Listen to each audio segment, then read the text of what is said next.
Ding dong, bing bong, TikTok. What is going down? What am I watching?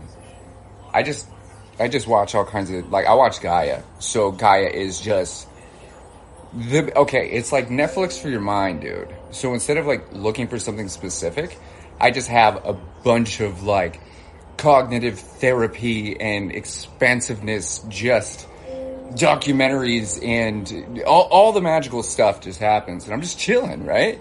And so what's cool is all day long my subconscious is constantly picking up on all these nuances of messages kind of hidden in these documentaries and these series and whatnot. And it's actually, dude, what's up, Cracker Capital? How you doing, baby? Dude, so good to see you, man. You looking good as always. I see you all fancy in that super suit. What's up, G-Funk? Dude, thanks for the morning text today, dude. I really appreciate it, man. It's always good to hear from you, brother, man. Psychedelic, what up, dudes? So much magic, dude. It's Friday. I think it is. I don't have my watch on. Is it Friday? I think it's Friday. Normally it'd be my day off. And I do have an appointment today, and this is it a VIP consultation? I mean, somebody that has jumped on my calendar. We get a chance to talk about their sobriety, their mental health, their physical health. And then lately I've been talking to a lot of people about their nutritional health. What's up? Drenora, how do you say that shit, man? Drenora Taylor. Drenora Taylor? What's up? Yeah, dude. Magic all day. I have nothing specific to talk about, but what I will talk about is an experience I had yesterday because it relates to so many people. I know it's your Friday for me. Oh, that's dope. Good morning.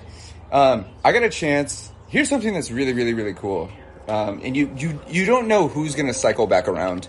And one of the things that happens as you grow and as you expand and as you level up, I see Paulina, as you level up in your mental health and your physical health, and you start to expand and become, you start to feel stronger. You start to feel more magnetic as you start to really kind of put your energy out there. What happens is the universe tends to cycle people from your past back to your present, which is beautiful. I personally do not give people from my past access to my present because I don't want them in my future. Hey, what's up, Glam Raptor? What's up, Jane? I don't necessarily want them in my future. They're allowed to stay in the past. I don't have to forgive anybody. I don't have to forget about anything. I don't have to make amends. I don't have to apologize or do anything like that. And they don't have to do anything for me because that's what forgiveness is. It's recognizing that no amount of respect or appreciation is going to change the past. And forgiveness is letting go of all hope for a better past. And when you do that, you kind of energetically disconnect from the things that you were punishing yourself for. So trauma, negative thoughts and feelings and violence and all of those things. As those things are more apparent in our life, we tend to kind of blame them or use them to fuel our success or fuel our pains, whatever that is. Yeah, that's what forgiveness is. Forgiveness is letting go of all hope for a better past. And it's it doesn't matter how much energy, Spartacus, what's up, G? It doesn't matter how much energy you put in or how deeply you hang on to a thought or an emotion. No amount of energy is going to change anything. It doesn't shift anything. What's up, my guy? It doesn't change anything, but it does shift who you are where you are. And if you're thinking about your past or thinking about the trauma shifts who you are where you are now, then you are creating what's called the predictable future. You know exactly what tomorrow is going to look like. You know exactly what next week is going to feel like. So what's the point of pretending to be happy if everything you're doing is just pulling the past into the future? And so this is where a lot of people go I just need to let it go. Letting go of things is not a sign of weakness. It's a sign of strength. We all need to know when to put the weight down. We all need to know when we need to take a break. We all need to know when it hurts too much and we're not going to learn anything more through the pain. We all need to practice allowing the pain to hurt in the way that it's designed to, so we develop the skills to never have to be hurt like that again. That's why we have pain. So going back to the conversation yesterday, I tried to sign up for a monthly and it wouldn't take the payment. The only reason it does that is if the card you're using doesn't work or you are using a poor internet connection. 99.9% of the time it is an internet connection issue. It's just slow. I've been on the website all day long and everything is functioning perfect. So if you're attempting to sign up for monthly, then you could switch to data on your phone. You could try into the computer, try into the browser. And if doing all that doesn't work, then it means that the card that you're attempting to use is either not being, what's it called, processed because of restrictions. Your bank maybe has a hold on it or whatever it is. But yeah, if you're struggling with that and it's still not working, just send me a message and I'll try and find a workaround for you, no problem. So going back to cycling through people in your past, as I continue to grow and as I continue to what I call leveling up or reach another higher state of consciousness based on my understanding of myself and my life, I tend to notice people I used to know or used to know me or used to think they knew me or knew me when I was drinking tend to come around full circle. And then we get a chance to openly connect and kind of express our perspectives on the past and whatnot. And because of that, we are in a position to rewrite our illusions of the past. Because the reality is 50% of what we remember isn't true. We've been actively holding on to that and only remembering our last memories. So we've been digging and pulling and trying to figure out and put the pieces together. And every time we think about the past, we talk about the past, we are creating new truths that are not accurate. So we basically end up living this lie that keeps us sick and keeps us miserable. So we need to recognize that. And so as your past comes back around and you have the opportunity to openly express the story from a place of gratitude and respect and kindness and empathy, then the story changes into actually what it is, not just what we felt when it happened. And I say that to go, the gentleman that I got a chance to connect with, he has been relapsing. We were all raised in the same mountain town, about 1,500 people. Hello. And he was one of the many people that traumatized me for life. I didn't even know that he was one of them, but he was one of the people that used to beat the living shit out of me on the street. So when I say like I've been left for dead, bloody on the side of the road, he was one of those people. He was part of that group of people that used to pick on me and literally scar me for life. It's not his fault. It just, we were all sick and we're all kids and we don't know any better. It's a tiny, tiny mountain town.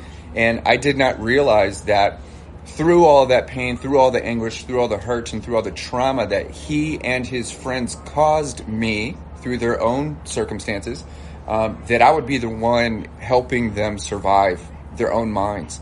And so almost 25 years later, he has an addiction problem. And then I got a chance to speak with him yesterday, not knowing who he was. And then he says, "Hey man, I just wanted to apologize for all the pain that I caused you. I was sick. I'm still sick, man. I still live here. I didn't know any better.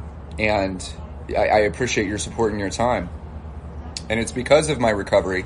It's because of my allowance. It's because of my understanding, because of my peace, that I'm not out here looking for an apology from anybody. And I'm not looking to apologize. I'm not looking for reparations. I'm not looking for somebody to overcompensate. The only thing I want from all of us is that we just take care of ourselves, man. The best apology that he could ever give me is becoming someone that would never do that to another person.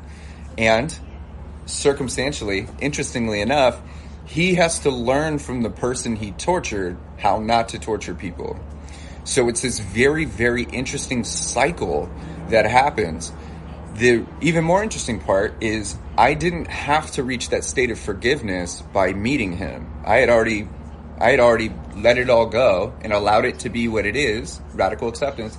I allowed it to be exactly what it is, and I allowed that experience to fuel my progressiveness. So I can still remember the stories, but without the emotion. And that's the difference that most of us are struggling with, is we feel the emotion of the story, which means we feel first and think second, instead of thinking first and then choosing an emotion next.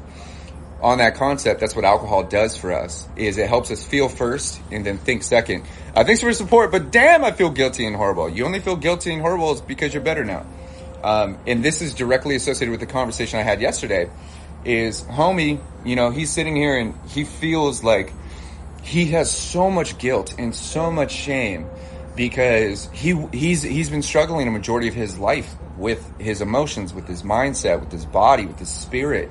He's gone to other countries and he's taken substances to help completely rewrite his neurological conditions. And it worked, but why did he relapse? Why did he choose the poison again? He was struggling with H, so he was shooting up and doing all that stuff. So he pill popping, shooting up, alcohol, all that stuff. And so he's got this guilt and shame for all the stuff that he's done. More importantly, the things that he hasn't done because he was under the influence.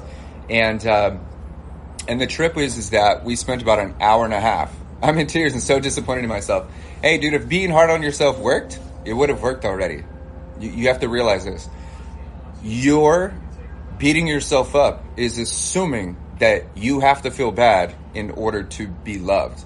If you don't feel bad, then you're not deserving of the love and the pleasure and the peace that you deserve. That's what you're seeking with your poison. You're seeking peace. You're seeking connection. You're seeking clarity. You're seeking something that is rightfully yours. So to be disappointed in you is to punish yourself, thinking that the more pain that you create, the more deserving of love that you are. Your love is not dependent on how willing you are to torture yourself. Your torture is not a reflection of how much love you have or how much you deserve. You torturing yourself and punishing yourself is a reflection of how little compassion you have for who you are. If you could have done better, you would have done better, but you didn't. There's nothing wrong with that because you were at the peak of your existence. That's the best you could have come up with at the time. This is the best I could possibly fathom coming up with at the time. Even though I could think into the future and I may say something more valuable, this is literally the best I could come up with at this exact moment, which means I'm at the peak of my existence. As I'm expanding, I may be more accurate, and in the future I may really respect what I'm saying, but I may say some shit that's a little sideways. I may offend some people. I didn't mean to do that. Who fucking knows?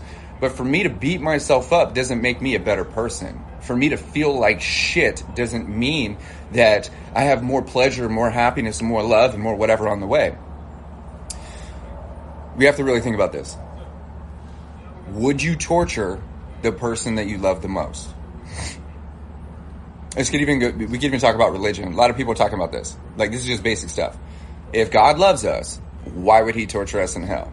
If you love you, why would you torture you? You just wouldn't. You just wouldn't. You would never torture somebody that you love. You would never intentionally inflict pain on someone or something that you love. You are the thing you must love. You can't hate yourself into a better past. You could only love yourself into a better future. The past does not exist. It's done, bro. It only exists in your mind. It only exists in memory. And what you're remembering isn't completely accurate. So you can beat yourself up as much as you want, but all it's doing is painting a picture of what tomorrow might look like.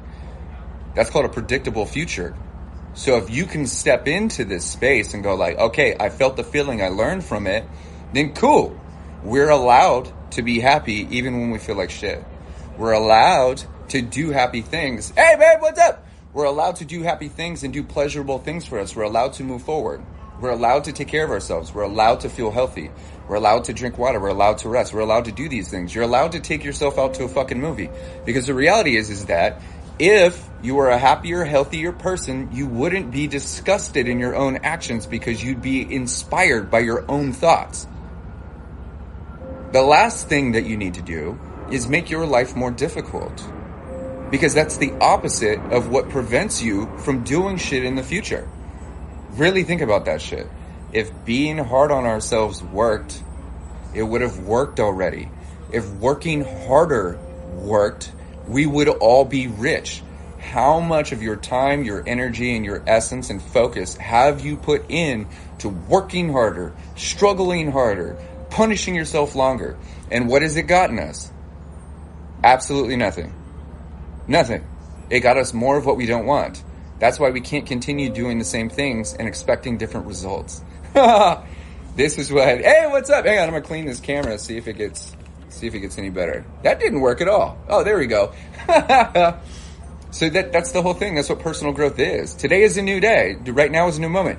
Look at this, man. Today is the first day of the rest of your life. and you want to start the first day of the rest of your life feeling like you don't deserve one, you better figure that shit out.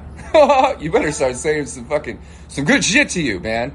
Because this full circles back into the conversation I had yesterday.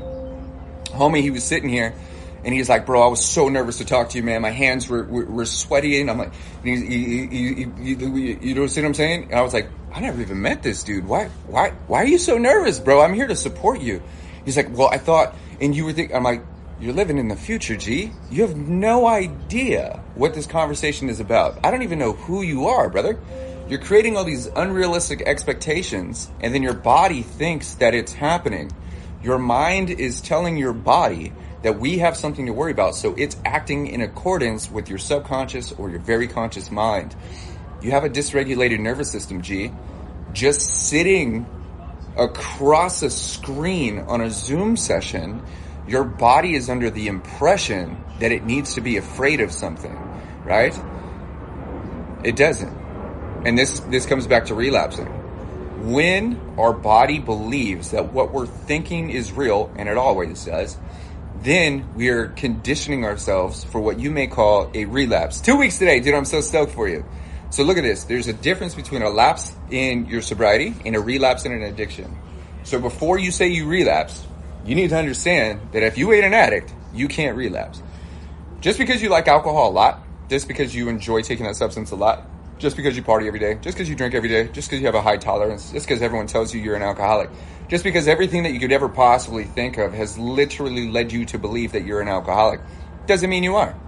If you're not like exceedingly high up on the spectrum, and the thought of not drinking or the thought of not consuming can literally put you into this state of like, there's just the thought of not having alcohol literally gives me anxiety, then you're just acting like a fucking alcoholic. Excuse my language.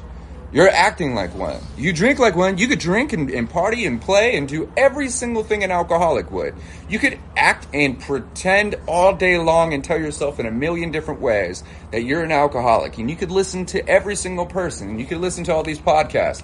You could listen to all these fucking people that are trying to tell you that you're an alcoholic and you have to call yourself one. Otherwise, you might relapse and all this shit. And it still won't be true. You could literally drink your whole life exactly the way an alcoholic would and never develop an addiction but do all of the same damage. So before you sit here and go, I relapsed, you need to understand the difference between a lapse in your sobriety and a relapse in an addiction. A relapse, just like cancer or any other disease, is I was medically making progress. I was healing. I was recovering. I was getting better. My thoughts were getting better. My body was getting better. My spirit, my energy was getting better. I got a new job. I have new friends, man. Like, I'm not lonely anymore. I don't feel isolated. I'm really excited about tomorrow. And then something happened. And then at the peak of your existence, the best that you could possibly come up with at the time is to consume the substance that put you in the opposite of where you wanted to be. You consume that substance, and guess what? Now you've lost your job. All those shitty thoughts are coming back. Your body's starting to hurt again. You're starting to get depressed. Your future looks grim. You're exhausted. Your anxiety is spiking. Your depression is getting worse. Not only have you regressed in your progress, but now it's even worse than it was before. Not only is it worse than it was before, it is even harder to stop. That is a relapse in an addiction. I doubt that's what fucking happened to you. That rarely happens to most people. Doesn't say it doesn't happen, and it doesn't mean it's not something that we don't want to avoid. But what I'm saying is, that's a relapse. You can't fucking relapse unless those circumstances are nearly exact. But you can lapse in your sobriety. A lapse in your sobriety is, you went 2 weeks, you decided to drink. Well, in 4 days, you're going to be 100% sober again. And you're just going to continue being sober. Like, a lapse is, I went X amount of days, decided to drink. I'm not sober for 4 days, and then I'm back to being sober. That's a lapse. Some people lapse 100 times on their journey. That's fine. The point is not to quit drinking, unless that's your goal. The point is to develop a healthier relationship with alcohol. And if a healthy relationship with alcohol is drinking once every 2 weeks, holy shit, you drink less alcohol than people that don't have an addiction and drink every fucking day of their life. that means you're still doing better than a majority of the people that are drinking alcohol.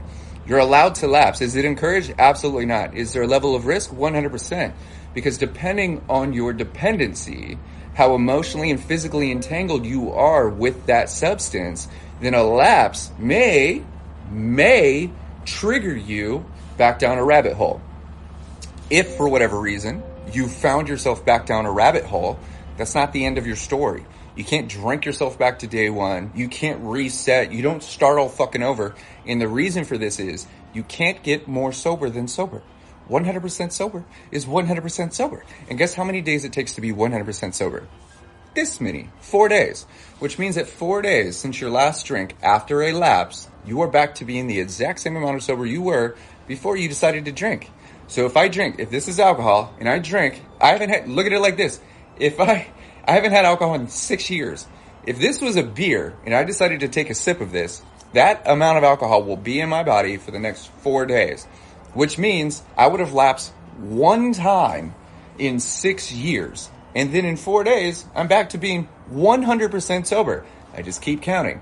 So instead of going, I lost 6 fucking years of progress, you drank 1 day out of 6 years. That's the truth. That's what a lapse is. But the problem is not the lapse. It's the way we look at the lapse. If we are convinced that we just relapsed, then what's stopping us from just continuing to fucking drink? Every additional sip is another reason to drink. Every shitty thought is another reason to consume. Every new emotion is another reason to beat yourself up, which gives you what? Another reason to fucking drink.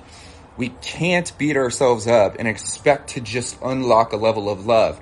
If we decide to drink, if we decide to consume, we must look at this and go, I'm choosing this. This is an action I'm consciously aware of. I'm not going to beat myself up for thinking that this is the best decision for me. And I'm going to enjoy myself, because that's the point of alcohol. The point of any substance is to use it as a tool to add value to our life. So if after 2 weeks or 2 years or 20 years, you decide that this is a good substance to put in your body and it's actually going to contribute to your state of being, then you have broken all addictive behavior. You're an ex-alcoholic. You are so sober, you're not even sober anymore. You're beyond the dependency. You're allowed to fucking drink again. You're allowed to do all this stuff. Is it encouraged? No, because it's a poison. It causes cancer, depression, anxiety, poor mental health, man. Makes you super thick. It literally, early onset Alzheimer's, brain fog, liver failure, dude, spleen inflammation, umbilical hernias, ascites, esophageal varices, man. It'll destroy your life. So there's no reason to have alcohol in your body, but if you're going to drink it, fucking enjoy it, god damn it. Excuse my language. Excessive too, yeah. Someone just said, I was reading these comments. There's one of my mutuals on here. And somebody in the comments says, it's not alcoholism if you never knew alcoholism existed. And this is because people are practicing alcoholic behavior. And some guy said, I guess the comment he was reading was, man, I feel so confident when I drink alcohol. If only I could do this every day of my life, I think it would be a good decision. That's how we all think. That's how we all get wrapped into a dependency, is thinking that, like, I really love this person, this version of me, and it's so easily accessible with this thing. If I do this more often, I can be this person longer. That's what developing a dependency is, whether it's love or whatever. I haven't drank alcohol in a month. That's absolutely phenomenal. I'm so proud of you. So here's the trip. We look at sobriety, and goes back to the conversation I had with homie yesterday. He says, dude, like, I haven't consumed, I haven't shot up in like 2 months, dude. But I feel these thoughts and I see these things, and I'm like, and I'm like kind of like itching. And he says, when am I going to be fixed, bro? Like, when does it stop? It's been 2 months. I'm like, you've been lied to, bro. He says, what do you mean? I said, bro, we've all been told that it's our length of time since our last consumption is what fixes us. That time is the thing that heals, that we recover in time. That's not what happens. He says, what do you mean? I said, bro, your length of time in sobriety is not the same as the energy you put in recovery. He says, but I don't know who I am. I was like, that's because you're looking for something in sobriety. You're attempting to identify yourself, create an identity in sobriety. The time since your last consumption, your identity is not in the time. You recover into who you actually are. Recovery is breaking the thoughts, feelings, and actions that define you as someone who is dependent. The neurological structures. When you no longer think about alcohol, you're a different person. When you no longer crave a poison, you're a different person. When you no longer find reasons why life is shit, you're a different person. That doesn't happen in time, that happens in energy. You could wait your whole life and never recover. And that was his entire epiphany yesterday.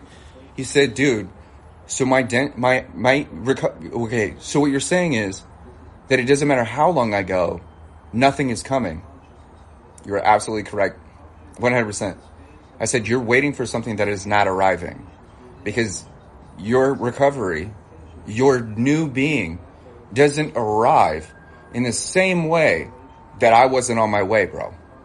I'm not showing up to save you. Your new identity isn't showing up to greet you just because you're waiting. Waiting is punishment. Waiting is thinking that when the new identity shows up, it's more important than what you're doing right now. That's the difference between patience and waiting. Patience is bringing your attention here, going, hey, we're all together, all 255 of us. We all decided to hang out in the same room. We're all right here. We're all thinking on the same wavelength. We're all listening to the same information, imbibing the same concepts and material. We're all choosing to be here. We don't think that the point I'm trying to make is at the end of this conversation. We are all here right now, which means we're not waiting for anything. There's a possibility that you're waiting for your package to show up, and in doing so, you're being patient. You may have ordered something yesterday, and at any moment now, it could arrive, but you're not focusing on the package arriving. You are being patient with us as a community right here, right now. When you're right here, right now, you're not in the future. You're not in the past. You're right here, right now, which means you are active in your recovery. Your energy is going into imbibing material and programming your subconscious with new feelings, new ideas, new perspectives, challenging artifacts and remnants of who you think you are with actualities of who you could actually be, right?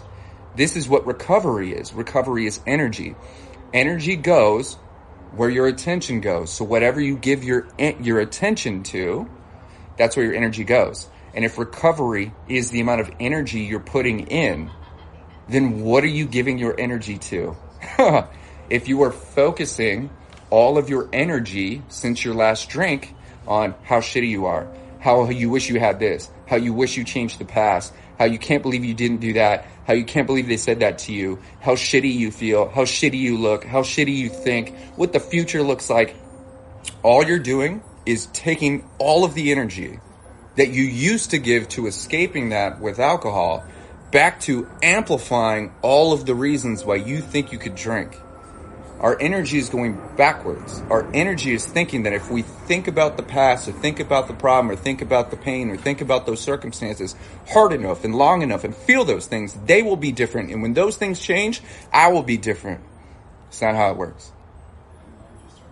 Just not how it works. Those circumstances created this version of you.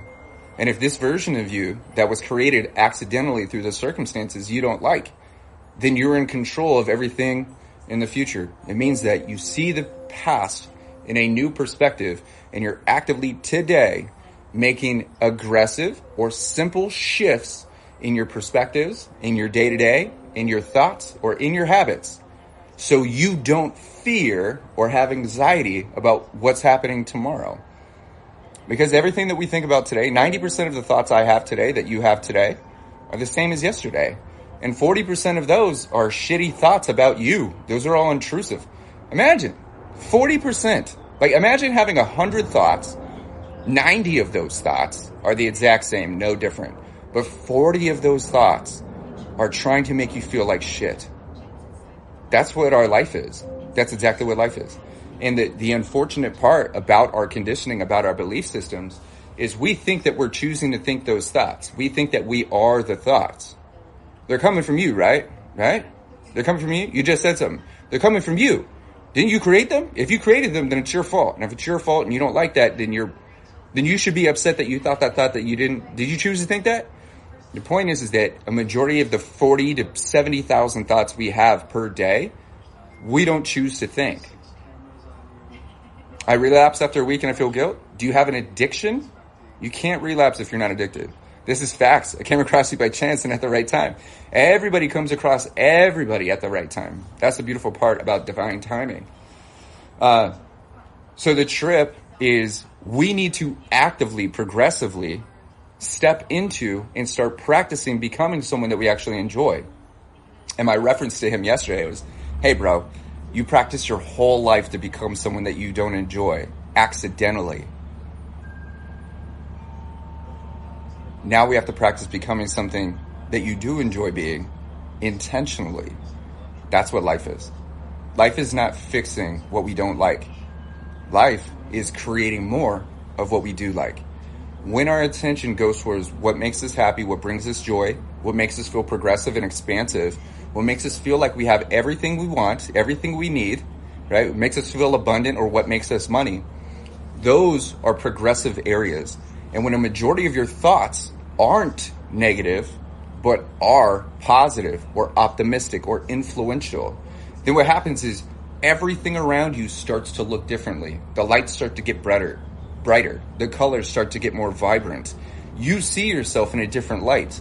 And if everything around you is starting to change simply because you've been practicing saying nicer things to yourself, then the world is no longer happening to you. It's happening for you. And if the world is happening for you, then why do you have to, at what point do you have to fear the future? Why would we be depressed about what tomorrow looks like if everything that you're experiencing right now is actually creating what's on its way? We get amazing results right now. We practice being the person we want to be so we don't live in fear of tomorrow. That lowers our anxiety. And if you have lower anxiety, then guess what? You're right here. I got too cocky with my sobriety. I love that. That's because you probably read something called the Pink Cloud, Spartacus. You may have been here. The Pink Cloud is, I feel so good enough to drink. I got this. I can do this. I fixed my problems. I feel better now. I haven't drank alcohol in so long that I could drink casually now. Can you? This is why people are so afraid when I say ex-alcoholic. You're not an ex-alcoholic. Have a beer. See what happens. An ex-alcoholic doesn't want alcohol, and it's not my job to prove to you that I don't have an addiction.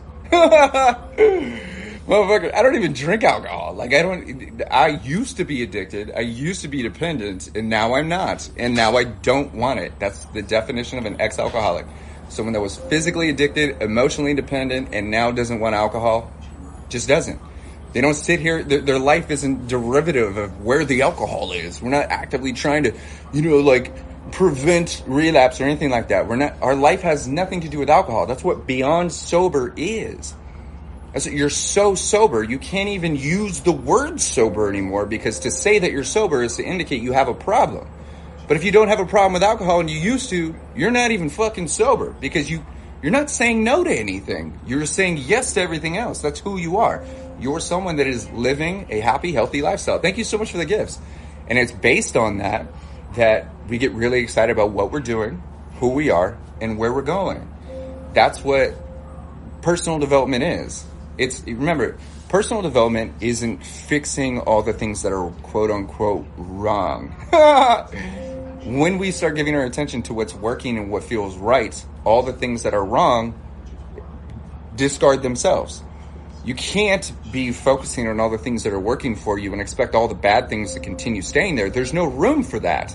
When you focus on the solutions, the problems fix themselves. When you focus on designing you, the people that you don't like ignore you. You literally become a repellent to the bullshit. People sit here and go I can't even fuck with Kohdi, right? You could show up, you can say whatever you want. Doesn't matter if you approach me on the street, you approach me online, you send me a video, it doesn't matter, man. You have zero access to my emotions. And it's not, it's not out of fear. I choose how I feel. I choose how I take this information. I choose how I want to interpret it. I choose if it's valuable. Just because you compliment me doesn't mean I have to take it, and it doesn't mean it's doing what you think it does. Just because you insult me doesn't mean I'm having a reaction, and doesn't mean it's doing what you think it does. I'm in control of my thoughts and my emotions and my actions. So when I think before my emotions, then I'm in control of my actions. This is the whole point of practicing thinking. Because if we don't practice thinking, then thinking happens to us. And when our thoughts, remember this, if we're looking outside and that tree is looking angry today, and the thought of an angry tree floods your body with this chemical cocktail of anger or depression or anxiety, then what is our next action going to be? All because of an angry looking tree. We're going to go chop the tree down. We're going to insult the tree. I'm not going to climb you today. You don't deserve me, tree. Right? It's just a tree. Like, it literally, objectively is just doing what trees do, flowing in the wind, right? But that thought, man, was enough to trigger the cocktail of emotion, which is what your body feels, which, based on that feeling, since you don't like it, is going to make you go the opposite direction. I'm going to go get a sandwich, you fucking tree, right? That, remember this. People do this shit. Like, this is what a temperament is, man. That's what a mood is. That's what a character is. That's what a personality is. So look, all emotions, they have a 90-second course. So I want you to think of this. When you feel something, that is the cocktail, the chemical cocktail. You have 1,400 or more chemicals running through your body, which defines your state of being, okay? As the cocktail is coursing through your veins, you're feeling things in a certain way. I want you to think it takes about 90 seconds for that flooding, like an egg, crack, here's the emotion, and it comes down your body, right? And then it moves all the way down. It has to go to your feet. Then it needs to come back up, all the way up, and it needs to get back to your brain. That's not accurate, but that's an example. Hey, Eminem, what up? On that note, if all emotions only last about 90 seconds, then you can sit patient and let that emotion kind of flood through you. And then you could examine that. And you sit there and go like, damn, I don't like that. That was weird. I'm feeling some kind of way. Damn tree. Angry tree. You're a bitch tree. How dare you look at me? Stop waving at me. Stop looking at me, swan. Right? We allow that emotion to flood through us. It takes about 90 seconds for all of those chemicals to dissipate. Right? Now that they have dissipated, if we choose to hang on to that, we're in a mood. Don't talk to Spartacus. He may kick you into a fucking hole. Damn it. I wanted to say, but it's Spartacus, man. He's looking at that tree too. I want to go climb that fucking, he's pissed. He's in a mood. It's because that chemical cocktail is so potent that we're now just upset. Spartacus, he's a little testy now. He's moody. He's the moody bitch, right? So now we have to pay attention to his swings, right? Now, if it lasts longer than 3 minutes and you're choosing not to adjust your mood, then what happens is Spartacus develops something called a temperament. So instead of just being in a mood, right? Oh, that really fucking sucked. I hate that tree. That goddamn ficus. Never again. I'm calling that tree Tina. She's a bitch. He's in a mood. If he does that often enough, he just becomes someone that has a temperament, meaning that he's likely to get upset when he sees trees. Get it? That's your temperament. That's your temper. Hot-tempered. He has a temperament of depression, temperament of anxiety, temperament of bitterness, temperament of whatever. Nobody has a temperament of happiness, like they're just happy. So anything lasting longer than 90 seconds is a decision. And then if we continue doing that, we now have a temper. He's hot-headed. He gets upset easy at fucking trees, right? That means that your entire coding of your body, me and the trees just don't get along. Exactly. You have a resentment. Every time you look at a tree, you're like, fucking trees, just die already. Look at all these leaves. Each one of you leaves, you deserve to be dead, right? It's just bullshit, right? But we choose. We think that that's appropriate. We're supposed to do that. We think that because we've moved through the mood and we have a temperament and trees suck, right? We move to the city, stay away from trees, right? We never buy another fucking plant. And then we overwater our friends' plants. They all deserve to die, right? That's temperament. Don't trust him with plants, man. He's not the guy. But then what happens is a passive temperament is a personality, bro. You're not just some guy that doesn't like trees. You're a fucking tree hater. That's your personality now. You're that dude, Spartacus? Nope. He's a tree hater.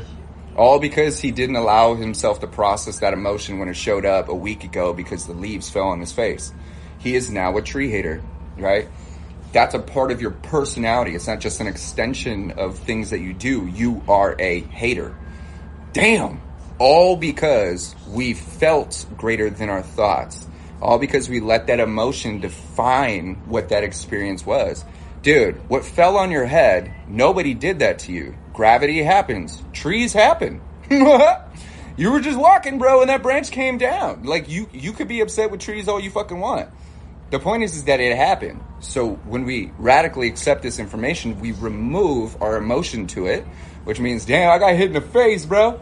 Even the other day, I'm cutting onions and shit. I'm like, boop, ow! I knew I was going to cut myself. Ow, fuck, stubbed my toe. Of course! I choose not to get upset.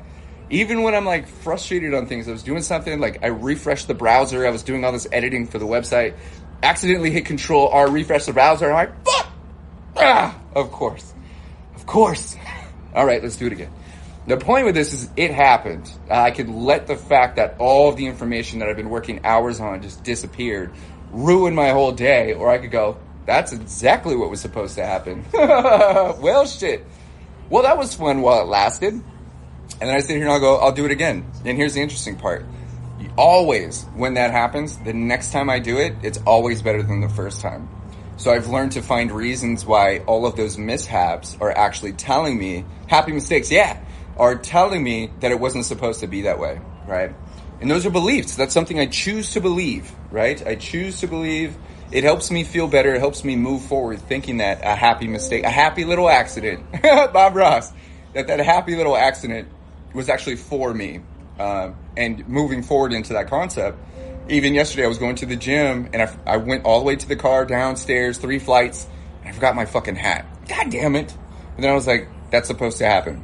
Because, who knows? Maybe the train was going to derail over here. Something happened. Maybe I missed something. Maybe somebody was going to say something to me and I wasn't supposed to cross their path, and forgetting my hat was just all a part of the process. So I was like, all right, cool. So initially I got like perturbed because I got to the car, looked in the window. I was like, I'm not wearing a hat. What the hell? And I was like, all right, go back upstairs, go grab my hat, come back down.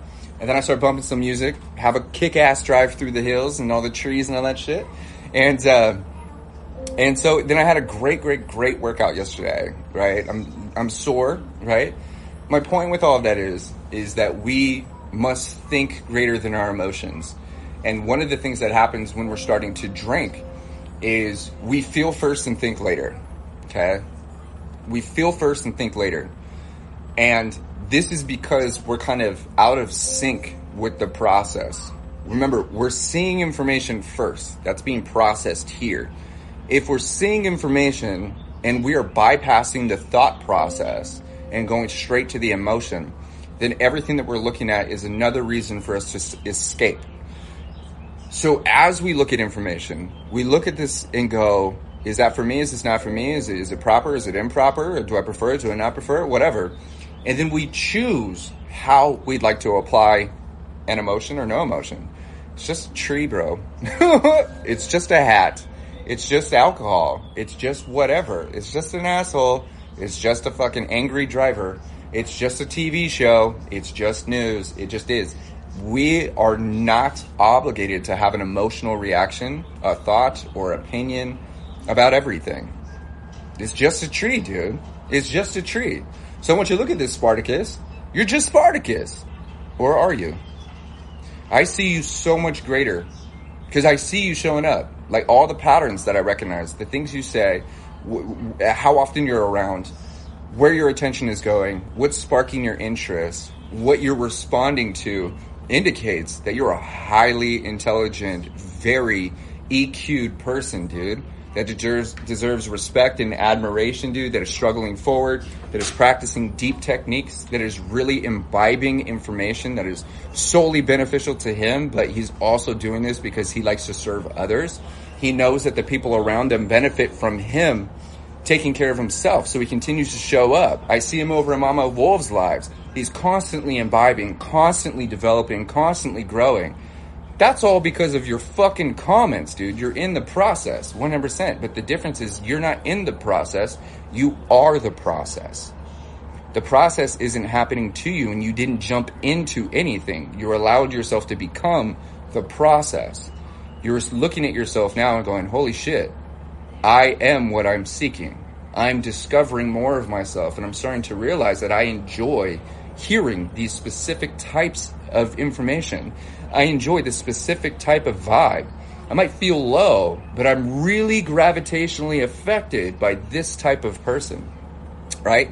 And that pulls you closer and closer and closer to your epiphanies. And all of those epiphanies are the reasons why we continue taking care of ourselves, man. Thanks for your wisdom today. It was so needed. Forever grateful. Dude, I'm so proud of you, man. Dude, don't hate on you, dude. That's what the world is here for. Like, this is one of the greatest lessons I've ever learned. Thank you so much for the mics, yo. Is the world is out here to hate on you, bro. That's not your job. Quit doing that shit, bro. We have more. The world has more than enough fucking hate for you. Like, just go outside. I'm sure you can find some hate. Don't hate on you, man. Remember this. If hating on you worked, you would love yourself already. It doesn't. You have to love on yourself so you have no hate. Dude, love always conquers hate, bro. Love always conquers hate. You cannot hate yourself into love, bro.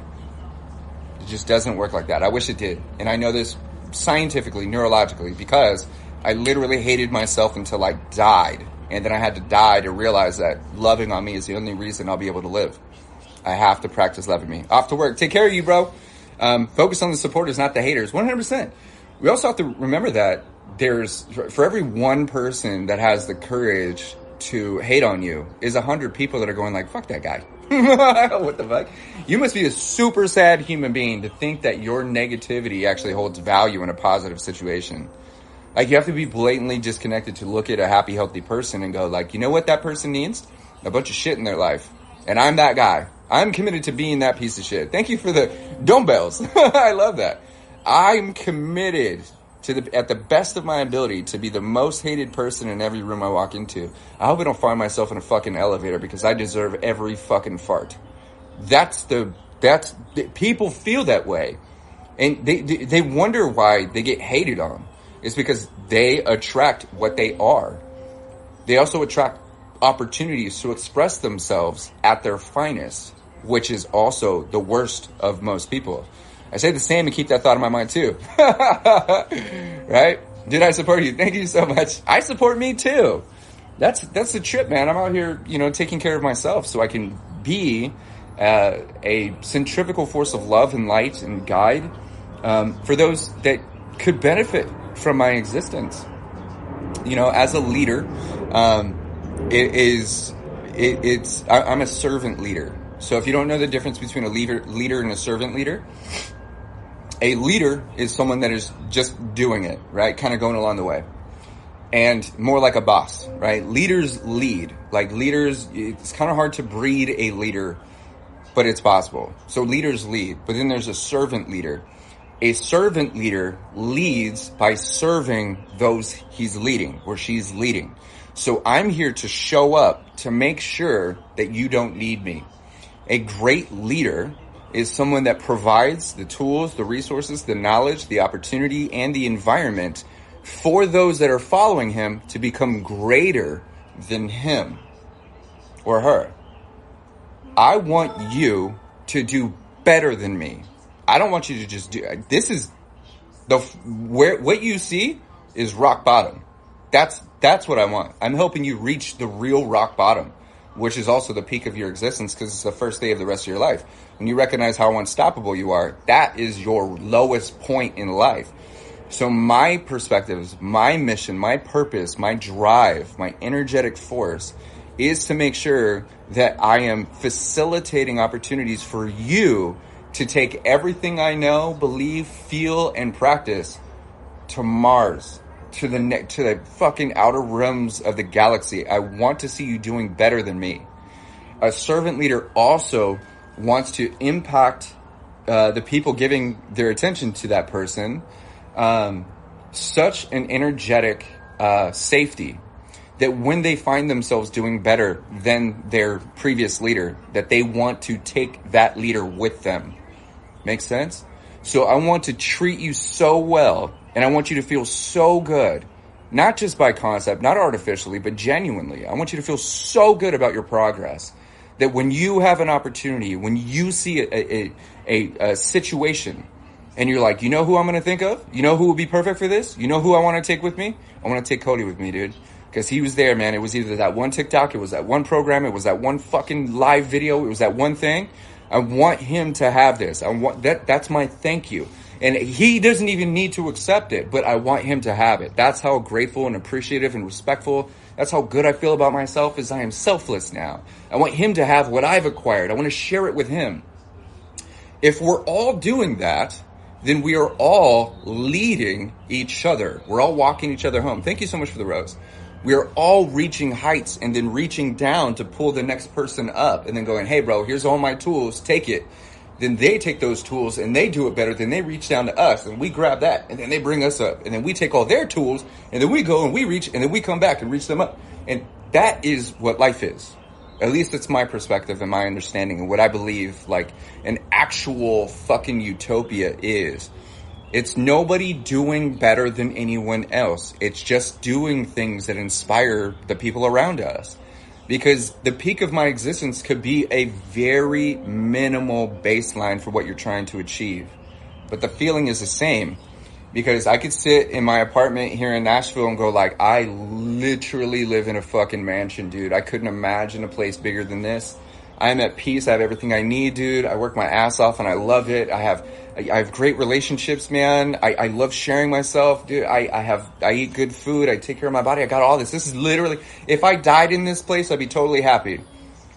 Then in your world, you could go like, you just want to live in an apartment in Nashville? I want a fucking mansion, bro. Cool. Well, here's all the tools that I use to get here. You continue taking those tools, do it better, and get where you want to go. Maybe you'll think of me for your guest bedroom in your fucking 40 mansion. Am I religious? No, I'm spiritual. Yes, I'm going to my first therapy appointment today to try recovery. Oh, to try recovery from alcohol. That's absolutely amazing. I love that. Please report back to me if they tell you to go to AA, okay? I say this because most people that go to therapy end up working with me because their therapist has never been an addict. Cactus, thank you, man. Their therapist has never been an addict. Their therapist has never been an alcoholic. I don't even think they could get their license or keep their license if they've ever struggled with, I mean, it's possible, but I've never heard of a therapist that's been like, I know exactly what it feels like to be in the absolute depths of hell, struggling to stay above water, but that water is alcohol. Every time you every time you push down in that water, you're taking another gulp of poison. Most therapists and counselors don't have a clue what that's like. And that's 100% the reason why Beyond Sober is as transformative as it is because it's designed from someone that used to fucking live there. Like alcohol was life. Literally, it was the medicine. And it's because of the amount of energy I put in recovery that I'm able to help people transform so astronomically that they are unrecognizable to judges and court systems and juries and bosses and parents and all of that.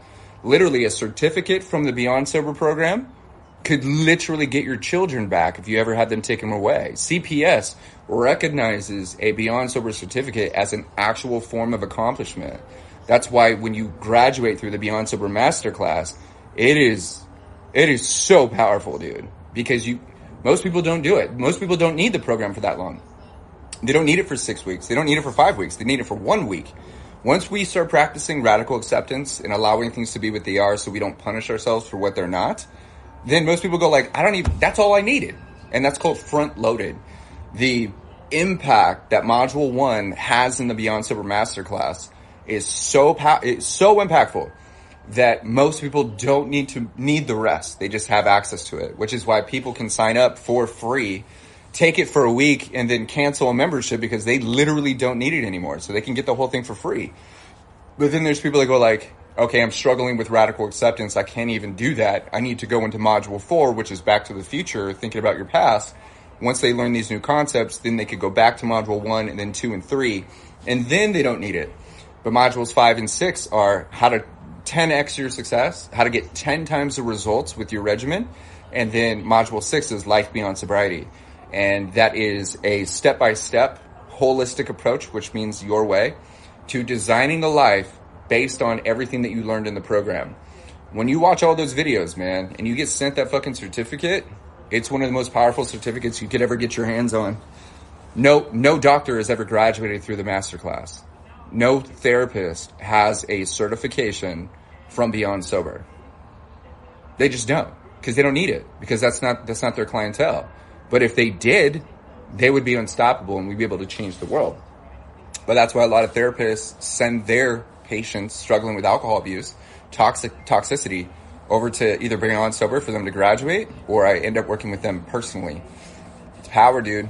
It took me 2 weeks of accountability and seeing my reflection. That's when I knew I was the one. That's amazing. To help prayers work. Here's a trip. Let's talk about prayers real quick, because we're all conditioned to pray, hope, wish, and want. Prayers are most commonly framed out of lack, which is considered low vibration.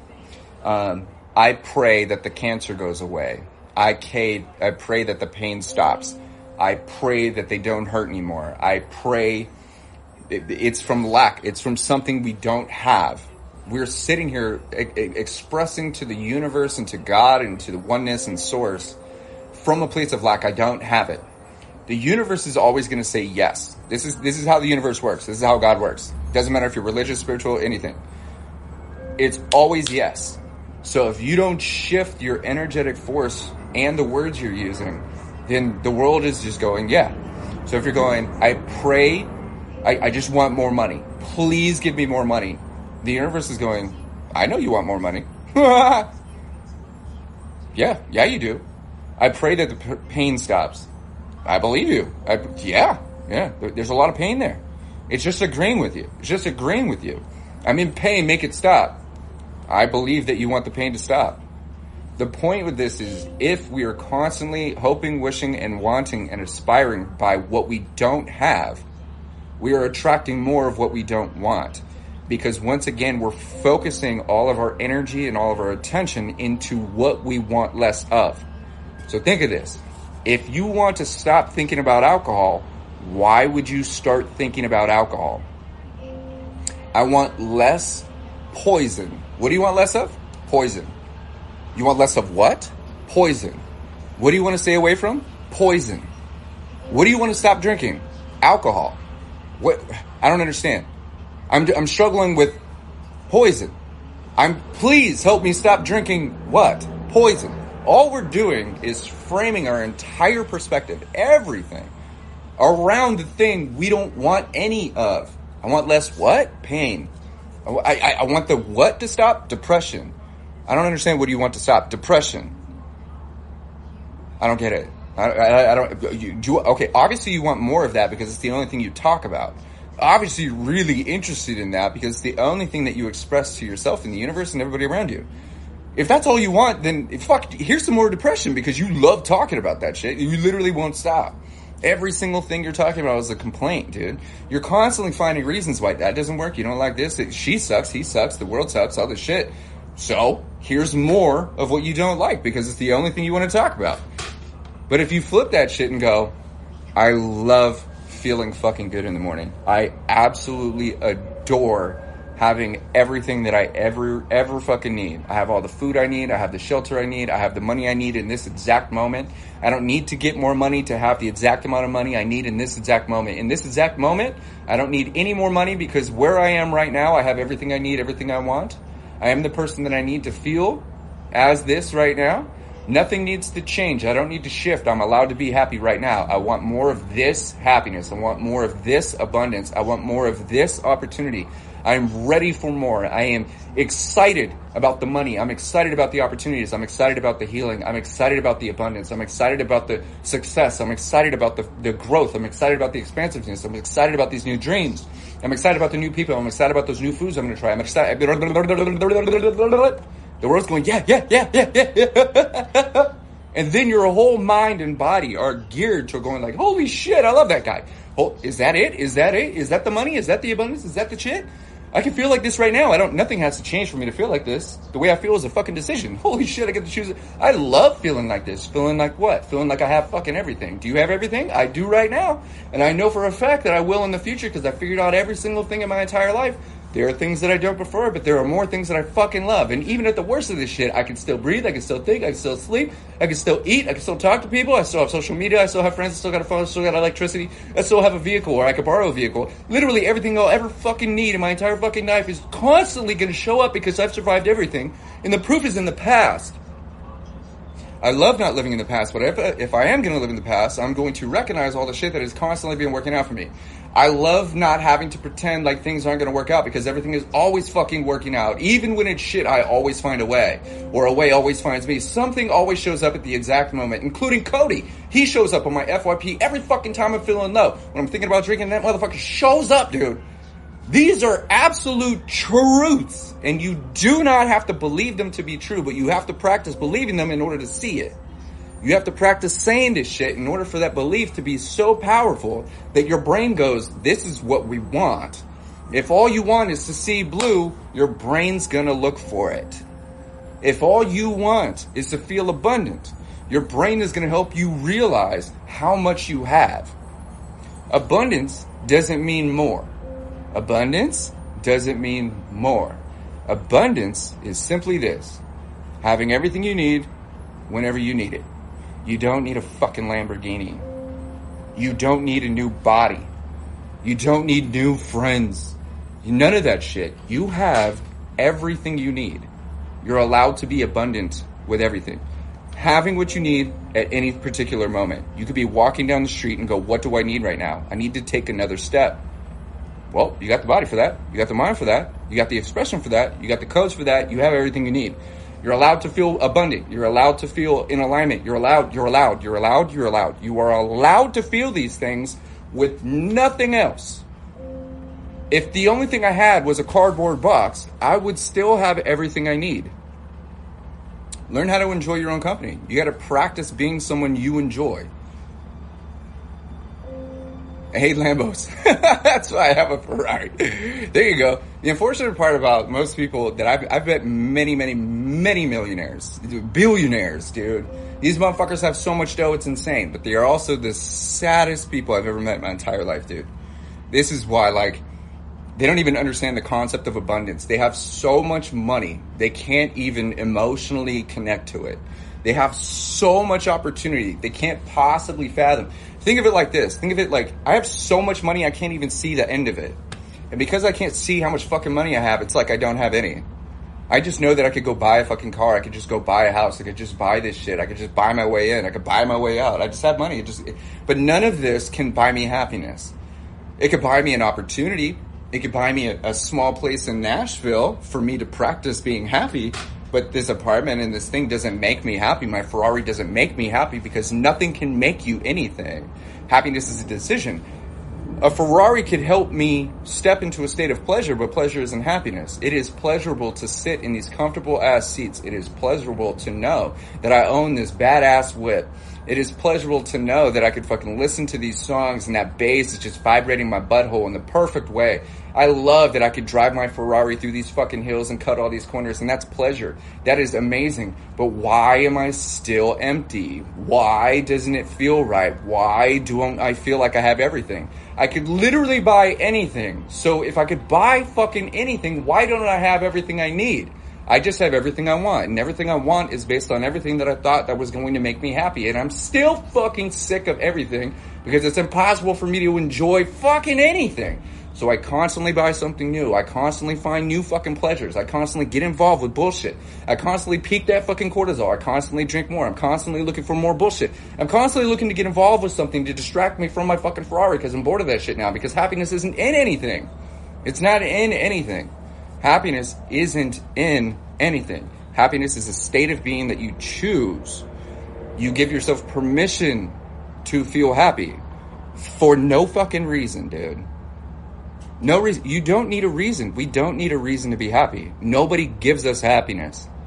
I don't show up and go like, hey, here's to your happy. Here's to your dose. You want your dose of happy today? Here you go. I give you a dose of pleasure, though. Right? I bring all kinds of pleasure, right? But that doesn't mean you're happy. Because, you know what I'm saying? Actually, the people that are the least happy seek the most amount of pleasure. Seeing my kids happy and enjoying themselves makes me happy. That is absolutely true. And your kids are your permission slip.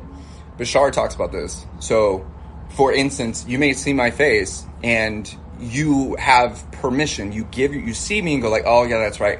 I'm allowed to be happy for no reason. He's my reminder.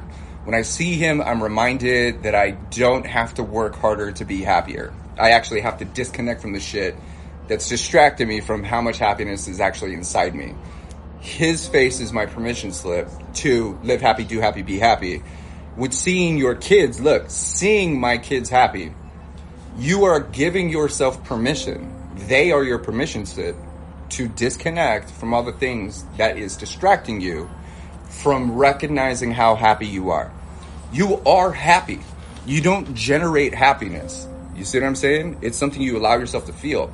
Energetically, that happiness, that state of being, that vibration is you. It's inside you. It's not something that shows up. That's why it's not in the fucking Ferrari. It's not in your kids. You are seeing what you would like to feel. They give you permission for you to disconnect from what's been distracting you from the happiness that is you. That's what life is. That is 100% all it is. And so when we practice thinking, remember this, just like alcohol, your kids are intoxicating you, removing the things that pull you away from your natural state of being, which is happiness. You are a happy person. 1111. Hell yeah, dude. I love that. I'm addicted to self-harm. Please tell me how to stop it. The opposite of self-harm is self-love. You can't harm yourself into loving you. And your willingness to hurt you is not a reflection of love at all. If hurting yourself worked, it would have worked already. That's the answer. It doesn't work. It's not going to work. Can't work. Won't work. It doesn't work. I know you may feel so numb that you hurt yourself just to see if you still bleed, but you do. You still bleed. It still hurts. You're still capable. Nobody's showing up to harm you, so you do not need to harm yourself. Nobody's out to fucking get you. You are. These are absolute facts. Nobody's out to get you. You are. And you don't deserve the pain you're consciously inflicting upon yourself. As a matter of fact, 90% of the reason we self-harm is because it's predictable pain. And so it gives us the illusion of control. Thinking, well, I'm going to be in pain anyway, so I might as well be the one that causes it. If I'm the one that's causing it, then I could also be upset with me because I know how to manage that. I could just escape that with more pain. Or I could escape that with a substance.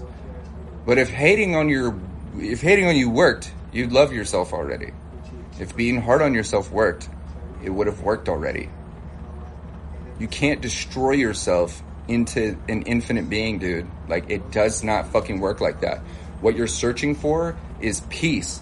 And I know that when you heal, it feels like, based on the amount of pain that you willingly put yourself in and the amount of healing that you've gone through, that you may energetically feel in a state of peace based on how much pain you're in. But you don't have to hurt yourself to actually be in an energetic state of peace. You're allowed to be happy. You're allowed to be peaceful. You're allowed to feel abundant. You're allowed. No, you do not have to work harder or hurt longer to deserve more. The more pain we inflict upon ourselves, the further away from the love we... The more pain we inflict upon ourselves, the further away from the love we... The more pain we inflict upon ourselves, the further away from the love we... Feel free. Dude, snark away. 5 days sober after 40 years of drinking. This guy rocks. Dude, I am so fucking happy for you. Check this out, dude. You're 5 days sober. You and I are the same amount of sober. In 40 years from now, if you don't drink, you're the same amount of sober today as you were in 40 years, or would be. Sober is sober. You literally fucking did it. Like, if you went to the doctors right now and told the doctors that today you are 5 days alcohol free after drinking for 40 years, they would flip their lid, because you're not more sober tomorrow. You are 100% sober today. And you're going to be the exact same amount of sober on 6 and 7 and 8 and 9 and 10 and all the way the fuck up. Bottoms up on that shit. I'll drink to that. But here's the truth, man. If you've been drinking alcohol for 40 years, then we need to put in at least 40 days of recovery. Sober doesn't mean healed. Sober doesn't mean recovered. Doesn't mean recovery.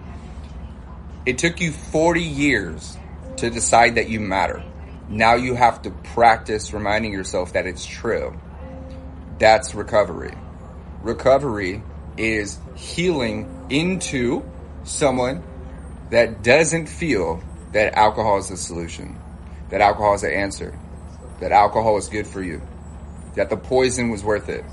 Recovery is healing the version of you, or working on becoming a version of you that doesn't feel that harming themselves with a literal poison is an appropriate idea. It's becoming greater than your pain. You don't have to fix your trauma. You don't have to fix all that shit. You have to practice thinking, feeling, and doing what the healthier, non-alcoholic version of you thinks, doesn't, feels. That's what recovery is. 14 years here, 1 day at a time. That's amazing. 105 days? That's amazing, dude. 6 months? Goodness gracious, dude. 35 years in your 6 months, dude. Drinking for 35 years.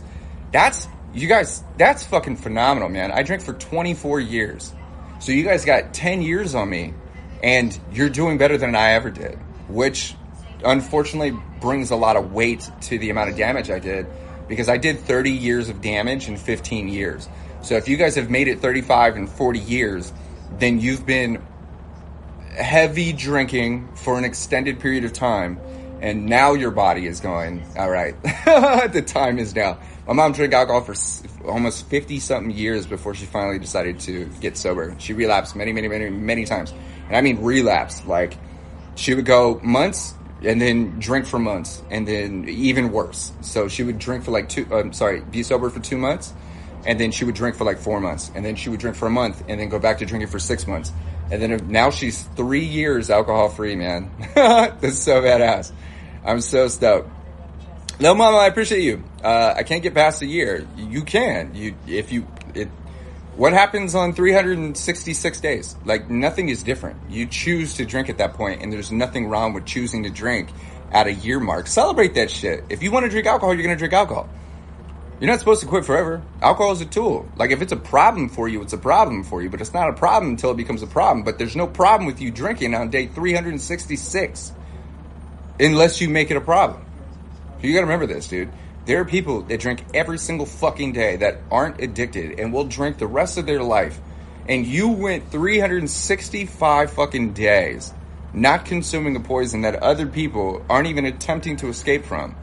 Why are you beating yourself up? In a whole year, there was 1 day you chose to drink? Holy shit.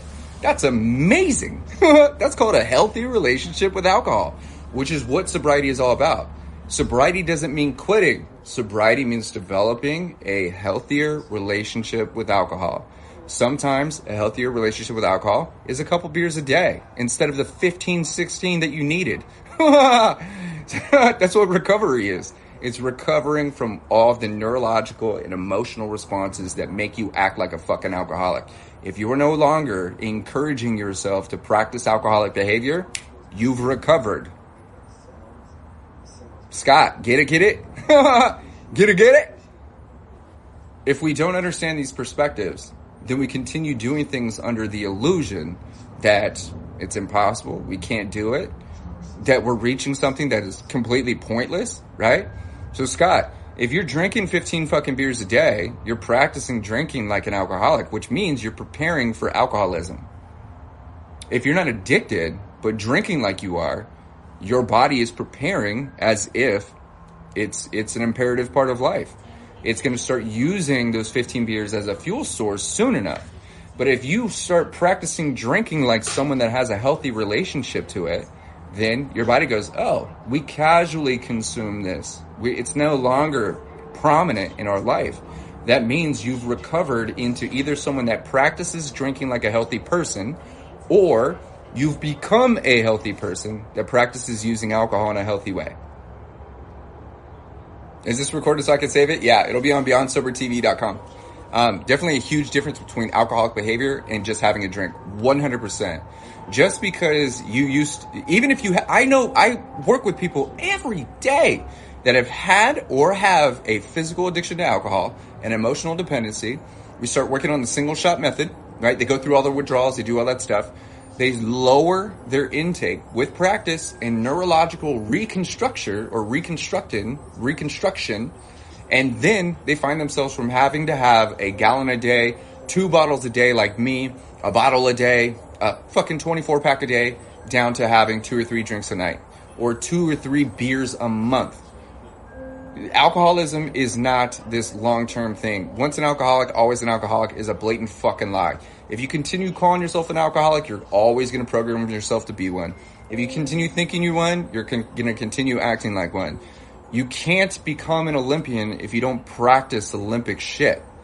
You can't become an alcoholic, literally with an addiction, if you don't practice drinking like one. You will not develop the physiological or neurological condition to facilitate an actual addiction. So drinking casually after drinking like an alcoholic is like one of the greatest forms of recovery and is completely underappreciated. Motherfucker, I was on track to become an addict, and then I turned my shit around, and now I could drink casually because I understand the poison. That's recovery. And if anybody's out there trying to make other people feel bad for having a drink and all that shit, dude, they are toxic, they are misinformed, they're unaligned, and they're just plain fucking wrong. Some people are just upset that they want to drink and can't, but they also aren't willing to go back down the rabbit hole and recondition their machine. They won't do the work. They think the work is just not drinking. There's no healing in not drinking. There's only healing in recovery and energy. And if your energy is going towards rewriting your mind and body to be healthy, so you drink alcohol in a healthy way, then you're recovering. A lot of people don't want to recover. They just want to hang on to the achievement of not drinking. There's a lot of toxic people out there that want to make you feel like it's impossible. A lot of toxic people out there that are sick and sad and putting no energy into being a healthy person. And their greatest achievement is simply going to be, I said no to alcohol today. Cool. You continue doing that, because I'm going to continue saying yes to the gym. I'm going to continue saying yes to happiness. I'm going to continue saying yes to water. I'm going to continue saying yes to sleep. I'm going to continue saying yes to good food. I'm going to continue saying yes to seltzer water. I'm going to continue saying yes to relationships. I'm going to continue saying yes to abundance and careers and health and happiness and joy and peace and enlightenment. That's recovery. That is real recovery, dude. You're not forever fucked unless you act forever fucked. Scott. True, bro. This is why anyone that's going through a Beyond Sober program or soon to be in the Unlabeled sobriety program. Unlabeled is the actual name of it, by the way. Unlabeled.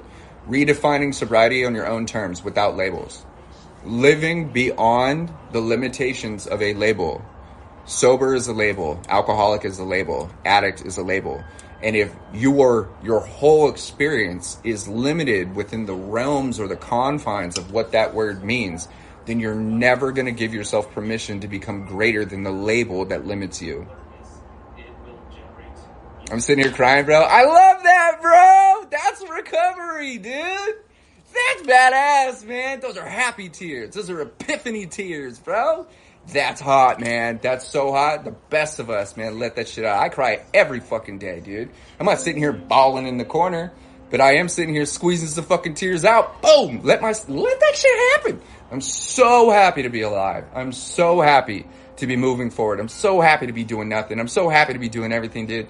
When we just start practicing struggling forward, life appears easier, but the reality is you're just better. You're better at thinking, you're better at feeling, you're better at acting. You're better at doing, you're better at interpreting, you're better at expanding. You're better at being you. which is ideally what we've all been searching for with the poison. We're attempting to ignore the things that make us feel less. I don't like my anxiety. I don't feel like me if I can't think about where I am. So I drink to ignore all of those thoughts to feel here. Unfortunately, the only time I know how to feel here is with a poison that makes me feel like I'm not alive. That's the cycle. That's the loop. That's the unfortunate part about this shit. I'm 8 months as fuck and more emotional than month one. That is so good. That is growth. So if you're emotional right now, it basically means that you're learning to live. Like your body is starting to adapt to your everyday structures. It's starting to adapt to your dream state. It's starting to adapt to all the neurological processes. Another way of saying that is that you've healed so deeply that you're alive now. We're supposed to be emotional. We are just, yeah, means alcohol free. Even if it is alcohol free, right? So we get emotional, man. After 8 months, you think you're the same numb kind of being interpreting things in the same way as you are 8 months from now. You're a different person. Like literally, like a single skin cell falling off your epidermis. You're a different person. You're literally not the same. You can't be the same. You won't be the same. You're always in a state of perpetual expansion. But are we trying to pretend like we're the same person? Or are we actively stepping into living? Everybody dies, but not everybody lives. Hey, what's up, Chicago Dream? Absolutely emotional. This is the whole thing. Is so many of us, we go like, you're just too emotional. Fuck you. I feel things. You got a problem with the fact that I'm alive? Like, I literally feel things. I can smell your thoughts, bro. Like, I literally taste the shit that is your brown eyes, bro. Like, I feel everything. I am a hypersensitive, dude. I have to wear certain clothes because I feel weird if something's touching my foot like that. Like, I can fucking hear shit that nobody else is paying attention to. I can hear the TV, bro. It's not even on. Like, why is this stuff happening? I recognize this. I feel it emotionally. I feel it in my cellular structure. I feel it there first. I can literally feel the vibrations of the blood coursing through my veins. I can feel the frequency in my fucking heart. I can give all of my attention to the fucking blood pressure, dude. At any moment, I could feel the tip of my finger or the fucking backside of my skull. I can literally feel the space between things. You better bet that's some emotional shit. That's emotional as fuck. It's overpowering, man. I'm not choosing this. I literally have to control my thoughts so I don't let it consume me.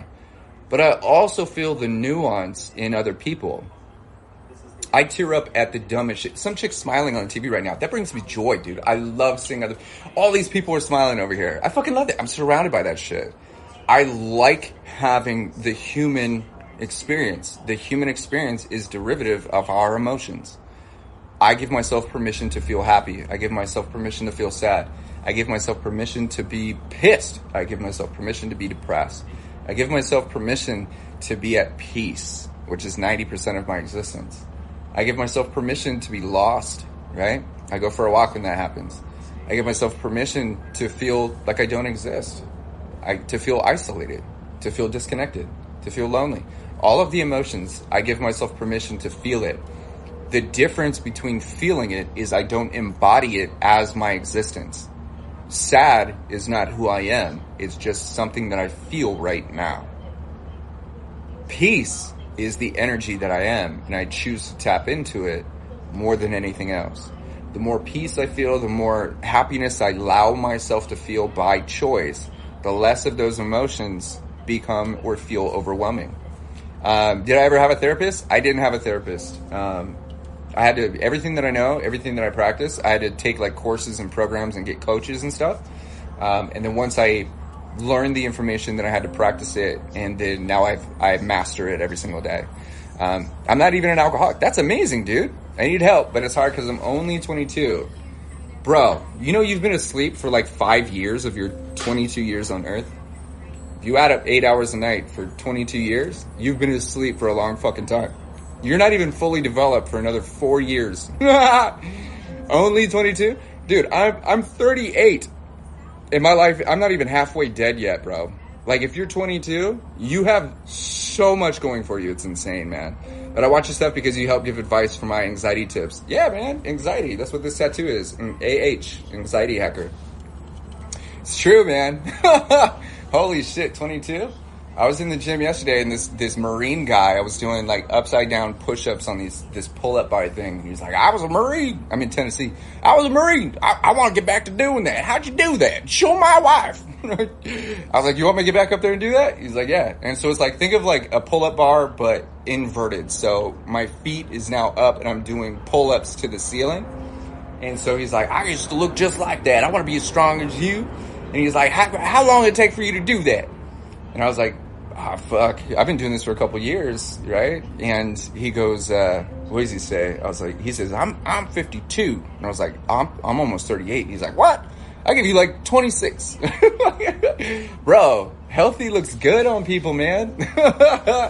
When you take care of yourself, bro, you look brighter, you resonate further. You're recognized in different lights, man. Like, your eyes get brighter, your smile gets whiter. Your energy starts to be just like so gravitational, man. People know where you are. People know where you're not.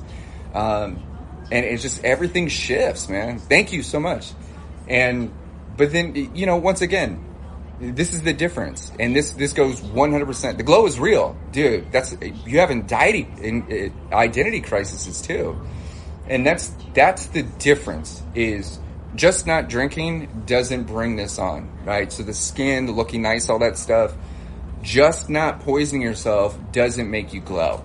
It is actually putting in energy towards things that help your digestive system, things that help you think more cognitively, clearly, positively, optimistically, progressively. Remember this, dude. Think of it like RBF, resting bitch face. If thinking shitty thoughts can make you look like a bitch, then what does thinking happy thoughts make you look like? Oh, ice cream. Right? Same thing. Your thoughts 100% affect your energetic state, and that is 100% recognizable by the people around you. And real recovery, when you reach that state, you see the glow in you. That's your identity crisis. Is you sit here and you go like, not even the same person. Holy shit. And then you look at you and you go like, is this what other people see? Fuck, I'm hot. Look at that. Right? You like, dude, I look good? God damn. Right? Holy shit. I never noticed that before. Then you start to compliment yourself because you step into this space, which is what I call perpetual reinforcement. It means you put in a little bit of energy stroking your ego in a non-egotistical way. You start to see your own progress, and then you really start to get inspired by that progress that you've made. And you go like, damn, if just practicing that thought can make me look at myself like this, what would happen if I practiced 2 thoughts? 2 thoughts and a soda. 3 thoughts and a nap. 4 thoughts and a bagel? No way. 5 thoughts and a good night's rest. 6 thoughts and a good breakfast? 7 thoughts and a walk. 8 thoughts in the gym. 9 thoughts and a compliment. 10 fucking thoughts, a glass of water, a decent breakfast, a hearty lunch, and cooking myself. Oh my God. You start to recognize, you start to see, and then it becomes effortless because that's now who you are, not just something you're doing. Get it? We have to practice having that 1 thought and a glass of water before we develop the 2 thoughts and that healthy bagel, then the 3 thoughts and the walk, and the 4 thoughts and that healthy affirmation. Once we start doing that, we just forget that we're even holding the thing that's good for us. That's just a part of who we are. We've become someone different. We've programmed ourselves to think, feel, and act differently. Therefore, we're different. One thing that helps me is when I look in the mirror and I smile and I tell myself I love myself. That's why I have that mirror right there. I walk through there and I go, I love you, bro. Fist bump. I'm the only dude in the gym, as far as I know, that will go to the mirror and fist bump myself. Everyone else is like turning to everybody else. Nah, bro, I'll be right back. You can wait. Hold up. Boom. Fist bump. You're killing it, bro. Get that shit. Boom. Fist bump. Get that shit. What were you saying? I will literally leave a group of people to go compliment myself. I'm the one doing it. No one else knows how difficult this shit is. And you do this for you. You deserve the love that you're providing others. When other people see you loving you, you are teaching them how to love you too. Damn, what the fuck? Do I even bring value to the table? He's the fucking table. She is the table. What am I bringing? Squash? I don't even know how to cook. That bitch is out of my league. That's how it goes. That's what expression is. That's how expansion works. And that's what personal growth is really all about. Is loving you the way that you want to be loved. Treating you the way that you want to be treated. It's an understatement because it's difficult to start with. Would you consider being a personal coach? I am a personal coach. Oh my God, yes. I literally pat myself on the back after a workout. I'm like, yeah, I didn't get that shit. Yeah, 100%. And here's the interesting part is eventually you step into someone that doesn't celebrate the things that you do. You celebrate the way that you feel. You celebrate the way that you feel. And so like periodically throughout the day, this happens to me every single day. It happened to me this morning. It was one of the first thoughts I had this morning is, God damn it, I'm so happy. And you just walk through and I was walking through here a few minutes, like before I went live, and I was like, I fucking love my life, dude. And it's not pinpointing anything specifically. It is just the all-encompassing thing that you call life. You go like, I absolutely love life. I love being alive. I love my life. I love life in general. I just fucking love this. If you practice saying that, your brain is going to find reasons to make that an actual reality. What if we continue like programming ourselves to go like, my life sucks. I need more. I don't have enough. I'm not enough. I look like shit. I'm not gaining anything. Everyone hates me. I don't like anyone. The news is fucking bullshit. The world's crumbling. It's fucking Armageddon. I can't wait for a fucking tornado. I fucking hate that guy. That guy hates me. We hate each other and everything sucks. You're right. You are right. There's no reason. Your brain is just a computer. So if you're programming that computer with data, it is going to accept that data with no justification. It is not going to go, wait, you don't think that. That's not, nobody's going to think on your behalf. My favorite ex-alcoholic. Can you narrate my life? I love to listen to you. That's why I have the podcast. Absolutely. She walked in the room and said, God damn it, I love being alive. And then she progressively cooked with the thought of love and light and decorated her toast with light salt because she cares about her sodium levels. All that shit. Renee, I'm sober for one month today. Dude, that is badass. I am so fucking happy for you.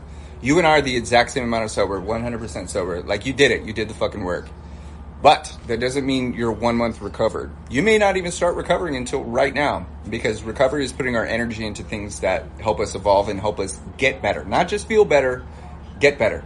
Not just feel better, get better. Because if we are lost in the illusion of feeling better, then we're just going to seek more pleasure.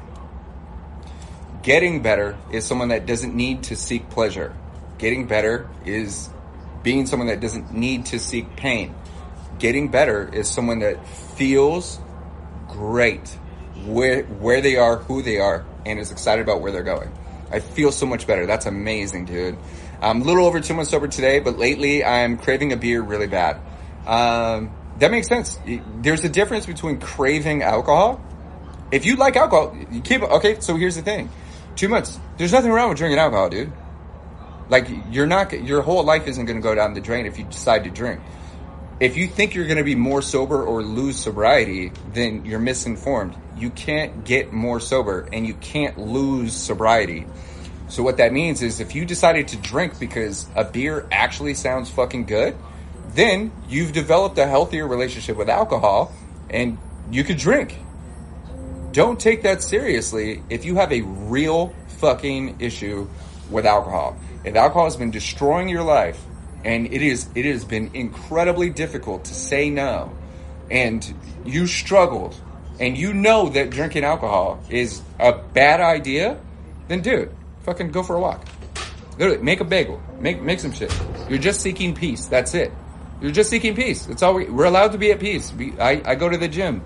That brings me peace. I think healthy thoughts. That brings me peace. Peace isn't in anything. Peace isn't in alcohol. That is just an illusion. But if you enjoy drinking, like you actually enjoy the taste of a beer, you can imagine yourself on a beach, you like the Corona and lime, whatever the fuck it is, and you would like to casually consume alcohol, and you don't have anything to worry about, then that means you don't have a problem, and it's considered safer for you to drink than people that actually have a fucking physical addiction or have real problems. So evaluate that shit. Because here's the thing. You can't lose sobriety. The only time you're not sober, well, there's 2 times you're not sober. The first time you're not sober is when you're under the influence of alcohol. You decide to drink today, boom, you're not sober anymore. But you will be in 4 days. That's how long it takes alcohol to process out of your system. Which means in 4 days, you'll be back to being 100% sober, which is the same amount of sober you were before you took your last drink. You go back to being sober. There's nothing wrong with being faded for 4 days. Drink 1 day, faded for 4. Then the other type of sober, which is the name of this channel or name of this live, is sober, not sober. The second time you're not sober is when you are so sober, you don't drink alcohol anymore. You can't even use that term sober because you can't be sober from something you don't consume. So it's up to you to decide whether or not it is a safe idea for you to consider drinking. Because if you're recovered, right, which is what you could have been doing for 2 months, removing all the reasons why alcohol was a priority, once you've healed those, fixed that, shifted that, then it may be an interesting concept to try drinking again. But if you're going to drink to enjoy it. Don't drink because you're trying to punish yourself, or life is hard, or life is rough, or you're trying to escape something, or anything like that. Alcohol is meant to add value. And if alcohol is not going to add value or make your life better, or not take away from the value that's already there, then it's a safe bet. That's what all alcohol, everybody that drinks alcohol should be drinking it for that exact reason. It's awful I've ever drank like this before. Yeah, it happens. My family always pressures us to go to AA. I've been to a few meetings. I don't want to identify as that. AA is not meant. The creator of AA has said it doesn't work. The relapse rate at AA is like 97%. 5 to 7% of the people that go there find success. It is not there to cure depression. It's not there to cure addiction. AA needs you addicted, otherwise the program doesn't work. So if people are encouraging you to go to AA, just know that you're there to practice not drinking. That's it. While you're there, you're supposed to be there and be sober. That's it. That's it. This is why transformational programs like Beyond Sober are meant to help you evolve into someone that would never need to go to AA or any other program. Permanent, long-term sobriety is 100% derivative of happiness. Happy people do not poison themselves. Happy people would never jeopardize their peace and their happiness and abundance with a literal carcinogen that causes cancer. They just would not do that. There's a difference. Here's the biggest thing. Before I gotta eat lunch, the biggest thing is when we're sick, I'll say this. There's a reverse on the way we drink, okay? My life is shit, and I don't like who I am. I don't like what I'm doing. I don't like where I'm going. I don't like how I feel. I don't like any of this shit, so I drink, okay? Then you're seeking pleasure, seeking escape. Then there's the other side of that, where you're a happy, healthy person that doesn't need alcohol and uses alcohol to add value. It's a flip. The other way of saying that is there is a massive difference between being a miserable person looking forward to the occasional experience of peace and happiness, and being a happy, healthy person that experiences the occasional bout of sadness. Recovery is being the other side of that shit. Becoming a happy, healthy person that on occasion deals with bullshit, instead of living a life of bullshit that on occasion has bouts of happiness. That's what recovery is. It's tilting the scale in your favor. So if you find yourself on the scale of happiness, you've recovered. That's what we're looking for. Happy, healthy people don't jeopardize their health and happiness with literal toxins. On that note, I gotta eat. My tumbly is grumbling, and I'm gonna make myself a kick-ass lunch. I just remembered I have bacon. I'm going to make a hearty Lunch, I'm gonna make eggs, bacon, black beans, bell peppers, onion, green onion, on a tortilla with pepper jack cheese, salsa, guacamole, and then I'm gonna grill that burrito. I'm gonna grill that shit, and I'm gonna make it crunchy like Taco Bell. It's gonna be so good. That is because it's not because I work for it. It's because it's good for me. And part of my recovery is getting excited about eating food because food is fuel. I enjoy cooking. I love testing things out. And now I'm mastering breakfast burritos. This is my new hyper ADHD fixation, is how good of a burrito can I make? And I've been getting pretty damn good lately. So that's what I'm going to make for lunch because I didn't eat breakfast today. On that note, I love you, love you, love you. Thank you so much for hanging out with me today. Thank you for supporting Sober Not Sober. Thank you for opening your mind to new concepts about sobriety and mental health, physical health, spiritual health. Thank you so much for struggling in the ways that you do so I could share new perspectives and concepts and ideas and really have an opportunity to master what I know. I'm as good as I am because you continue to be exactly who you are. You continue to show up. You continue to support me. You continue to support me in the comments, here in the lives, on and off of TikTok. Dude, seriously, I am so appreciative. And I want you to know that I, every single day, practice sharing immense gratitude, immense appreciation, and like seriously expanding and opening my heart out of love for exactly who you fucking are every single day of my life.